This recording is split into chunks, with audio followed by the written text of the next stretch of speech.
The $20 bill slid across the worn wood of the kitchen table. Her father's eyes were fixed on some distant point out the window, a place she could not see. "This is what's left for you," he said. The words were not cruel, not kind, just a statement of fact as final as a field report. Margaret did not cry. She did not plead. An argument would have been as pointless as yelling at the wind. She simply nodded, picked up the bill, and walked to her small room. She was 20 years old. Her family had just cast her out with a worn bill worth $20 and the clothes on her back.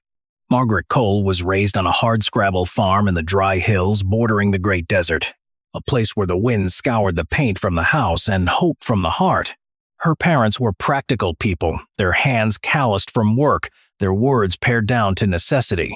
Love was a full silo. Affection was a mended fence. A child's worth was measured in the weight they could lift. She had 2 older brothers, both built like their father, solid and silent and capable. Margaret was built differently, leaner, more watchful. She had her grandfather's eyes. Elias Cole, prospector in his youth. Well, digger in his later years. A man who understood the language of stone and water. He lived with them until he died when Margaret was 16. And in those years, he was the only one who saw the girl for who she was. He did not teach her how to plow or mend. He taught her how to read the world.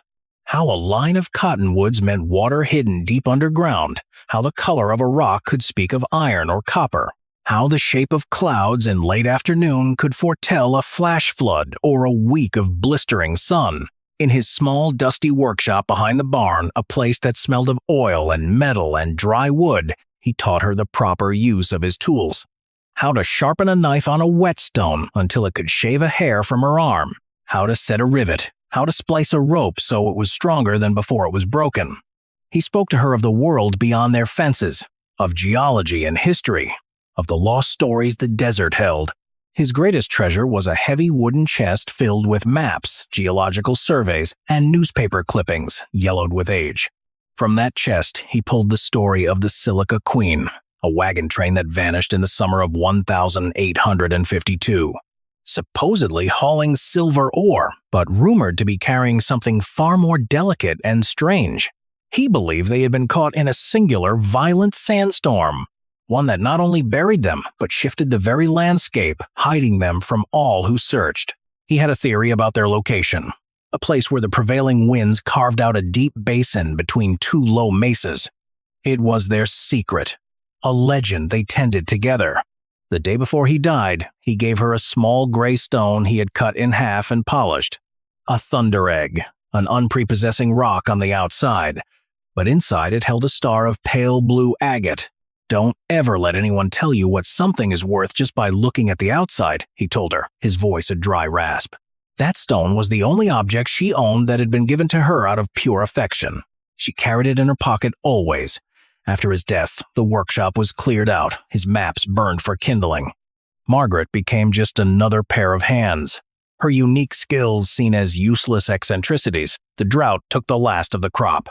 Her father, a man hollowed out by failure, sold the last productive parcel of their land to a cattleman from the east. The deal was done at the kitchen table, the same table where they had eaten their spare meals in silence for 20 years. Her father counted out a few bills, separating them into small piles. He made arrangements for her brothers to work for the new owner.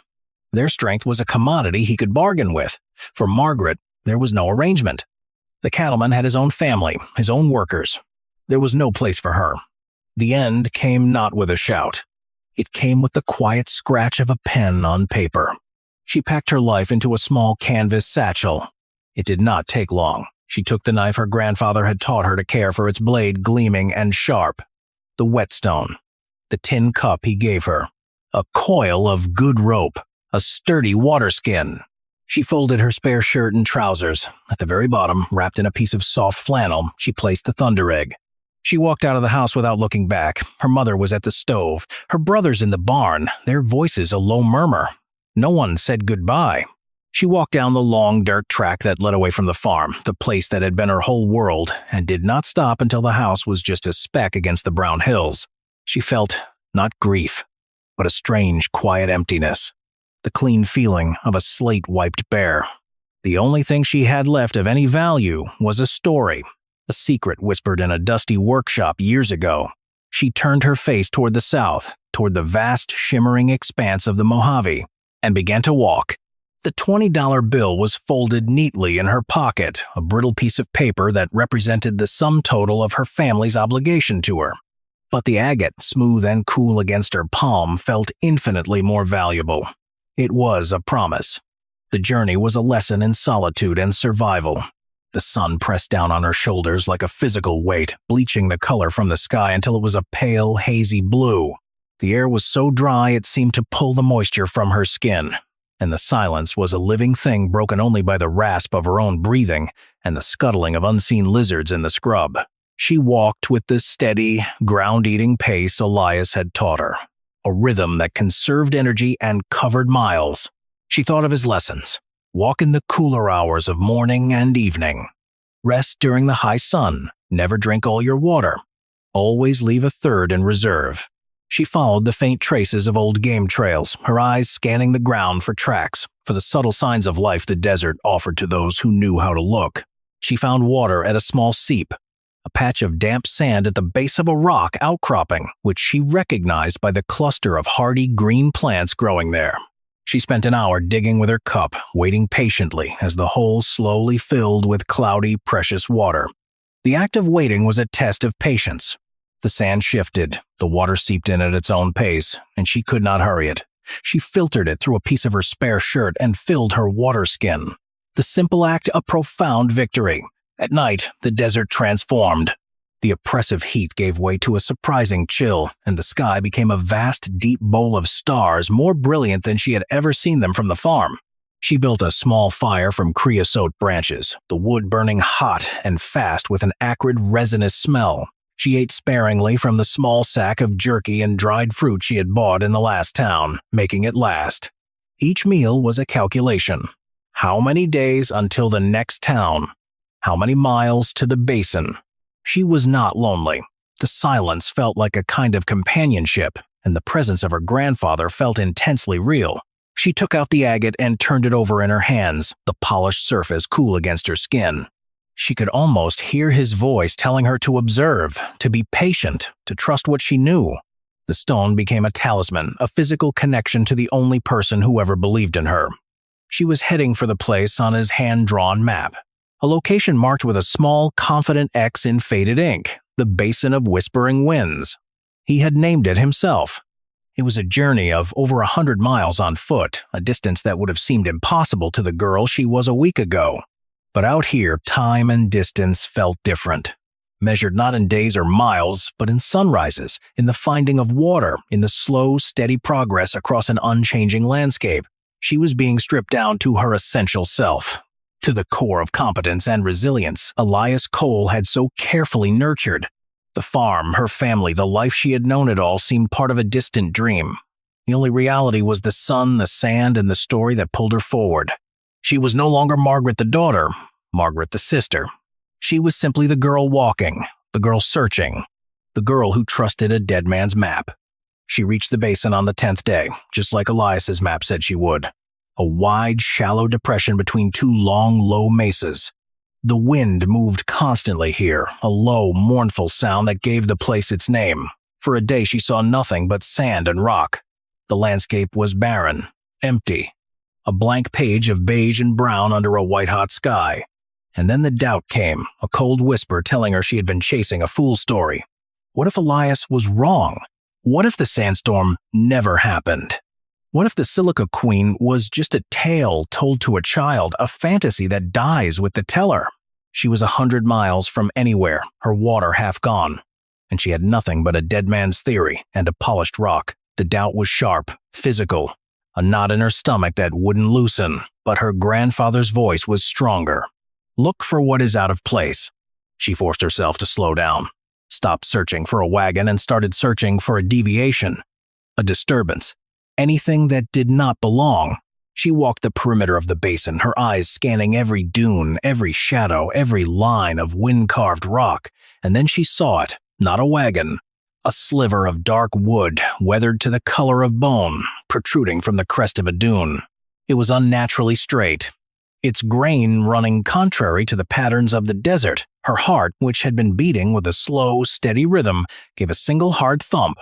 She froze, afraid that if she blinked, it would vanish. But it remained. She scrambled up the dune. The loose sand slid away under her boots. She reached the sliver and touched it. It was wood, all right. Hard wood. Oak. She began to dig with her bare hands, the sand hot against her skin. The piece of wood grew, widening into the curved top of a wagon wheel's fellow.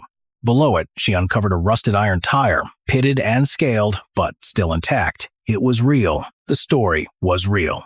The words escaped her lips in a whisper. A prayer of confirmation. She worked for the rest of the day, fueled by a surge of adrenaline that pushed back her exhaustion. The single wheel led to an axle. The axle led to the ghost of a wagon bed, its planks scoured and bleached by 90 years of sun and sand. Most of it was empty. A hollow rib cage filled with drifted sand. By sunset, she had uncovered the remains of 3 wagons, all in a similar state of decay. Their canvas covers long since disintegrated. Their contents reclaimed by the desert. There was nothing of value here, nothing but brittle wood and rusted iron. Discouraged, she made her camp in the lee of the largest wagon, a meager shelter against the persistent wind. She sat chewing on her last piece of jerky, looking out across the basin. The setting sun cast long purple shadows, and in the changing light, she saw something she had missed before. The line of wagons did not end where she had stopped digging. Further on, a larger mound rose from the desert floor, its shape subtly different from the natural dunes surrounding it, steeper, more consolidated. The lead wagons had been exposed to the worst of the elements, but those at the rear of the train might have been more protected, buried deeper by the initial storm. Hope, tenacious and bright, flared again in her chest. She had not yet acquired the heart of the discovery, only its weathered shell. The real prize, if there was one, lay beneath that deeper sand. The next morning she would start again, not just with her hands, but with a plan. And with the scavenged tools of the dead, she had found their graveyard. Now she would learn its secrets. She rose before the sun, the basin still and cold in the half-light. The tools she had scavenged from the dead wagons, a broken shovel blade, a heavy iron pry bar were crude, but they were enough. She had a plan, the way Elias had taught her. Break the big task into small pieces. Take them one at a time. She started on the top layer of loose sand, scooping it away with the shovel blade. Beneath that, the sand was packed hard, compacted by 90 years of weight and wind. She had to attack it differently, using the pry bar as a pick, levering chunks loose, then clearing them. The rhythm was slow, methodical. The sun climbed, and the heat came with it, reflecting off the pale sand until the air above the ground shimmered like water. Sweat soaked through her shirt. It ran down her face, cutting tracks through the dust on her skin. Her back ached, her shoulders burned. She did not stop. Every shovelful was a refusal to be beaten by the desert, a refusal to prove her father right. She was not just digging for a wagon. She was digging for a foothold in the world, for proof that she was not the useless daughter he had paid $20 to be rid of. She would not let them be right about her.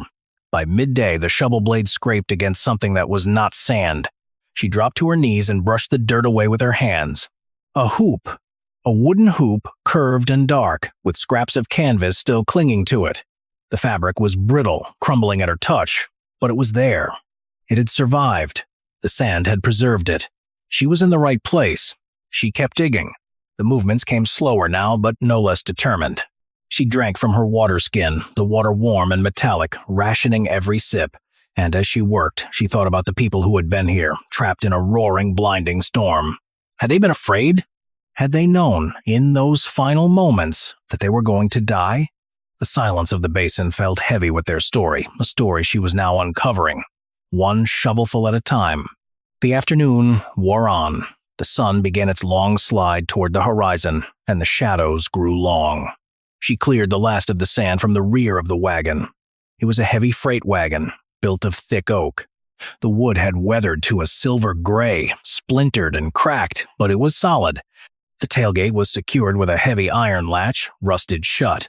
The years had welded the metal together. She wedged the pry bar into the seam and leaned into it. The metal groaned, a low, deep sound that seemed to tear the silence of the basin apart. She pushed harder, her feet sliding in the loose sand, her arms trembling with the strain. The latch screeched, a long, drawn-out shriek of tortured metal. She adjusted her grip, took a breath, and threw her full weight against the bar. With a final, wrenching shriek metal on metal, the latch gave way. The tailgate sagged open, spilling a cascade of fine sand onto the ground. She peered into the darkness within. Her breath caught in her throat. The air that drifted out was hot and dry, smelling of ancient dust and something else, something faint and chemical. The interior was not empty. It was filled with wooden crates, neatly stacked and braced against the wagon's sides. They were covered in a thick blanket of dust, but they were whole. She had found it, the cargo the manifest had never mentioned. She used the pry bar to force the lid of the nearest crate. The nails screeched as they pulled free from the dry wood. She lifted the lid and looked inside. Her first feeling was confusion, then disappointment. The crate was packed with straw, and nestled within it were not silver bars, not valuable goods, but pieces of glass. Thick, curved pieces of glass, some as large as dinner plates, others smaller and more complex. Lenses. The next crate held more of the same, along with prisms and brass fittings of intricate design. The entire wagon was filled with the components of some massive optical instrument, a cargo of scientific equipment. Valuable to the right person, certainly. But to her, here in the middle of the desert, it felt like a cruel joke. Exhausted and disheartened, she slumped against the side of the wagon. She had come all this way. 100 miles of desert, a week of digging, and what did she have? A wagon full of glass. Lenses and brass fittings and prisms that caught the light and threw it back at her like a joke. The story that pulled her across the Mojave had delivered her to a cargo of scientific equipment. Useless to her, useless to anyone who needed to buy a new life. But then her grandfather's words returned. She heard them in his dry rasp, the way he said them the day he gave her the thunder egg. Don't ever let anyone tell you what something is worth just by looking at the outside. It was a command. She could not judge this cargo by its surface. She had to see it all. She pushed herself upright. Her arms ached. Her back screamed. But she forced her tired hands to move, and she went back to work. Methodically, she opened each crate. Crate after crate after crate, all glass and brass, beautiful and useless to her. She worked through her disappointment, her hands moving on autopilot, not expecting anything different. And then, in the very last crate, tucked away in a corner, she found something else. A small, heavy box, about the size of a loaf of bread. Bound with iron straps, lined with lead. It was far too heavy to be filled with glass. Her hands trembled as she forced the pry bar under its lid. The top popped open with a soft puff of contained air, as if the box had been holding its breath for 90 years. Inside, nestled in velvet that had mostly decayed into dust, were 3 things. First, a small stack of double eagle gold coins. Their surfaces gleamed dully in the dim light, 50 of them, maybe. A small fortune, enough to buy a house. A business, a new life. She had never held so much wealth in her hands. The coins were heavy, real, undeniable. Second, a leather-bound journal and a sealed letter. The paper was yellowed, but the ink was still dark and clear. The journal was thick, filled with handwriting.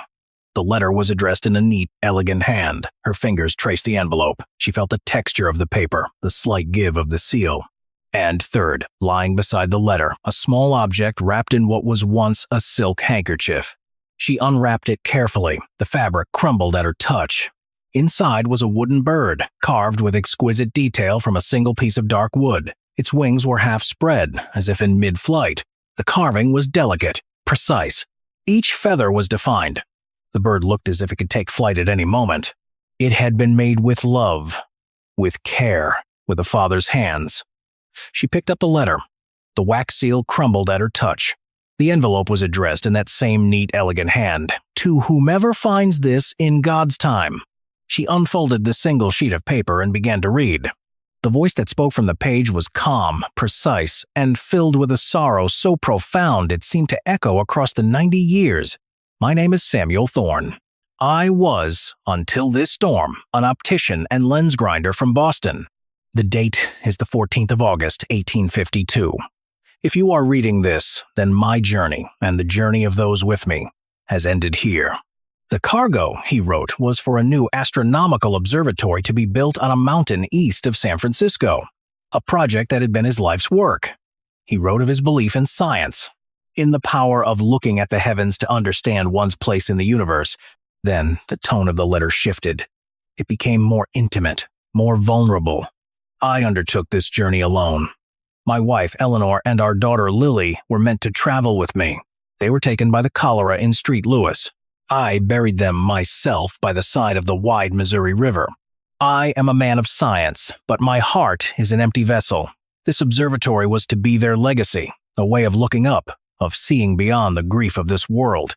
He described a sandstorm, a solid wall of yellow dust that blotted out the sun and choked the air. He knew they were lost. Their animals were dying. Their water was gone. He was writing this by the last light of a flickering lantern inside the wagon. I leave what little wealth I have in this box. Use it to build something good. The journal contains my notes, my designs. Perhaps they will be of use to someone. The small bird was a gift I carved for my Lily. She never saw it. Perhaps you can give it a home. Do not mourn for us. We were simply people who tried to carry a fragile thing across a harsh land. I have no fear. I will see my Eleanor and my Lily soon. I only hope that the sky above you is clear. Signed, Samuel Thorne, Stargazer. Margaret sat in the sand, the letter in her hand, and for the first time since leaving the farm, she wept. She cried for Samuel Thorne and his lost family, for a man who faced his end with such quiet dignity. And she cried for the profound, impossible kindness of a stranger, a hidden benefactor who had reached across a gulf of 90 years to give her a future. The gold was a tool, the journal was a legacy, but the small wooden bird was a connection, a piece of a stranger's love that she now held in her own hands. The discovery changed everything. She knew she could not abandon Samuel Thorne's legacy in the desert. She had a responsibility to him, to the fragile thing he had tried to carry. She carefully repacked the lead-lined box, securing the coins, the journal, and the wooden bird. She took one of the largest lenses, wrapping it carefully in her spare shirt as proof of her claim. She sealed the wagon as best she could, marking its location on her grandfather's map with a precise and steady hand. Then, with a new sense of direction, she began the walk out of the basin. She was no longer a drifter. She was a woman with a secret, a treasure, and a task. The journey back was different. She walked for 3 days, her water skin nearly empty, her feet blistered, her body exhausted. But her mind was sharp, focused on the goal ahead. Then she saw a smudge of smoke on the horizon. A settlement. It was a small, dusty mining town called Prospect's End. A collection of weathered wooden buildings clinging to the side of a sun-baked hill. The name felt right. This was where her own journey might end, or where it might begin. She walked into the town's single street, and the curious stares followed her. A young woman, alone, covered in dust, her clothes ragged, but her eyes were clear and determined. Her first stop was the general store. Behind the counter stood a woman in her 50s, with wise, dark eyes and work-roughened hands. Alma Reyes. Margaret bought a new water skin, a sack of flour, and bacon. She paid with a single $20 gold coin from Samuel Thorne's box. Alma looked at the coin, then at Margaret, her expression unreadable. She gave Margaret her change in silver dollars without a word, but a silent understanding passed between them. The gold bought more than supplies. It bought a measure of respect. Her next task was to find a way to move the wagon. She needed help, and she needed tools. Alma directed her to the blacksmith shop at the edge of town. The smith was an old man named Jedediah Stone, with a great white beard and arms as thick as oak branches. He was hammering a glowing piece of iron on his anvil, the rhythmic clang echoing through the dusty air. Margaret waited patiently until he was finished. She explained what she needed: a sturdy mule, a block and tackle, and help in salvaging a heavy wagon. She didn't say where or what was in it, only that it was old and deeply buried.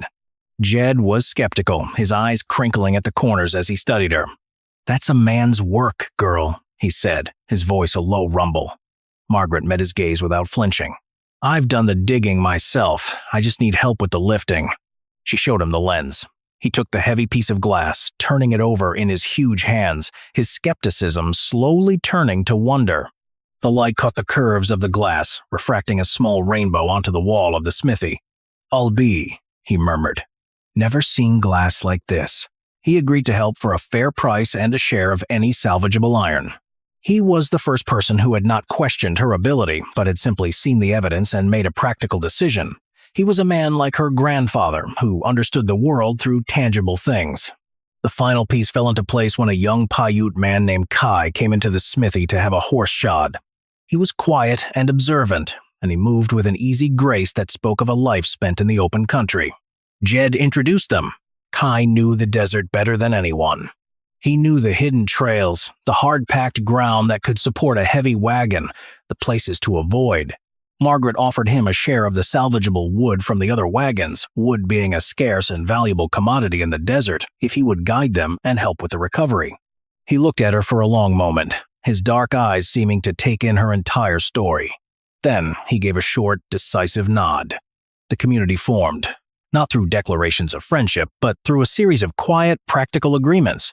Alma provided them with provisions for the journey. Jed supplied the tools and the expertise.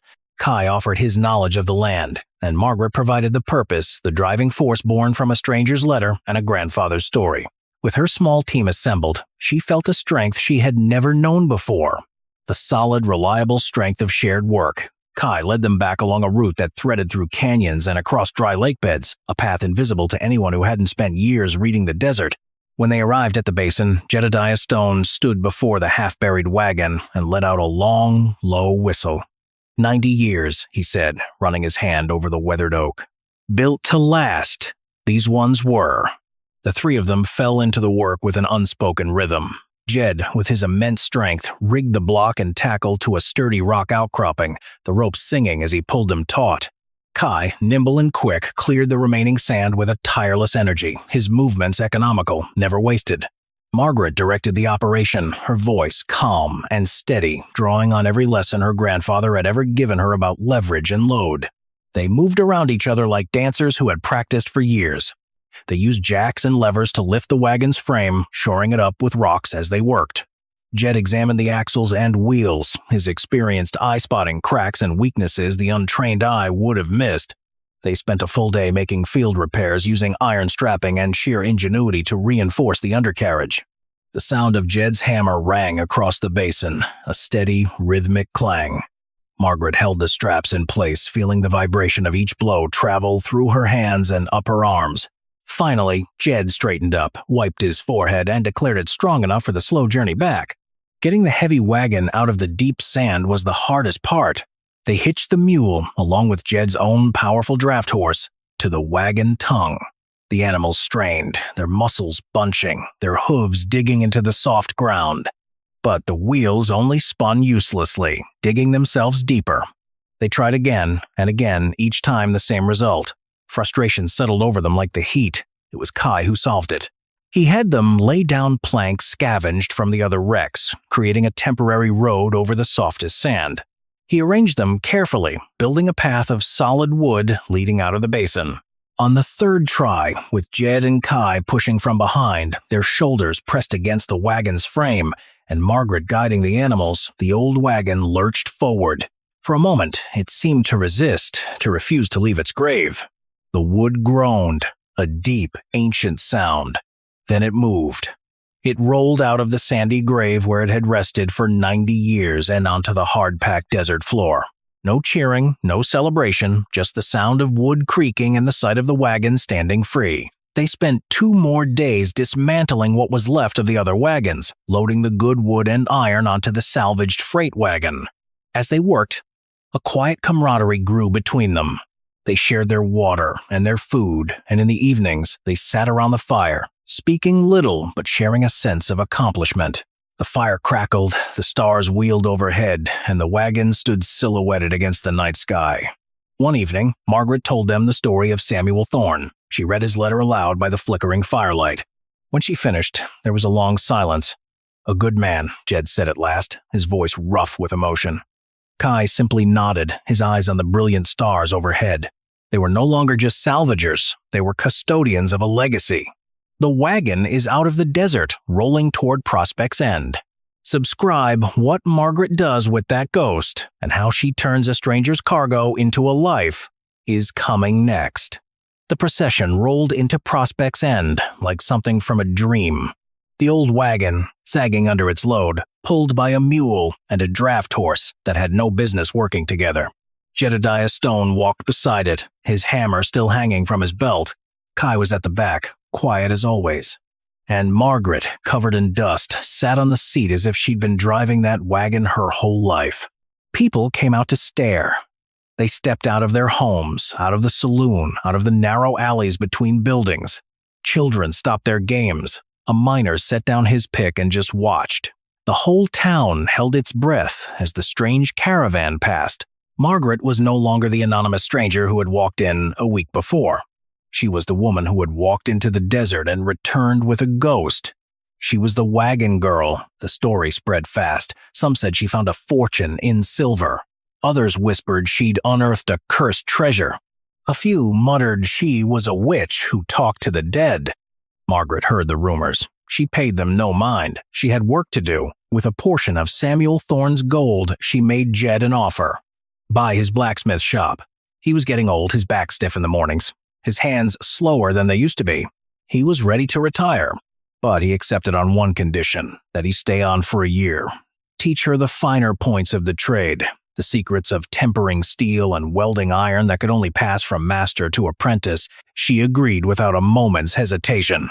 The deal was sealed with a handshake, the calloused palm of the old smith meeting the calloused palm of the young woman.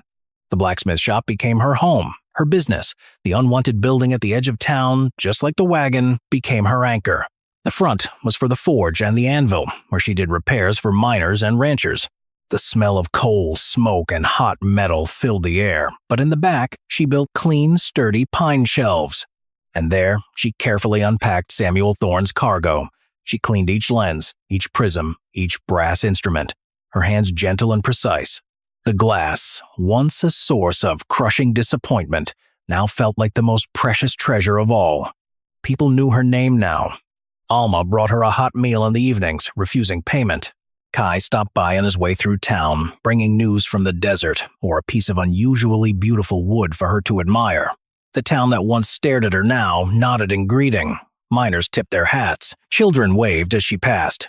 She had found more than a wagon. She had found a community. Small rituals began to form, the smell of coal smoke from the forge in the cool morning air, the shared cup of coffee with Jed, the two of them sitting on the porch of the smithy, watching the sun rise over the hills. The quiet evenings spent cataloging Samuel Thorne's instruments by lamplight, her fingers tracing the brass and glass like she was reading a language only she understood. The wagon, a burden of history, a ghost pulled from the sand, had transformed into a livelihood, a home, a purpose. It was not a fancy life, but it was warm, it was functional, and it was hers. Margaret Cole had walked into the desert with nothing but a story and a polished stone. She came back with a wagon full of glass, a stranger's gold, and a wooden bird carved for a child who never saw it. She had taken a dead man's legacy and turned it into something living. If this kind of story, the quiet ones, the ones about people who refuse to stay broken, is something you want more of, subscribe.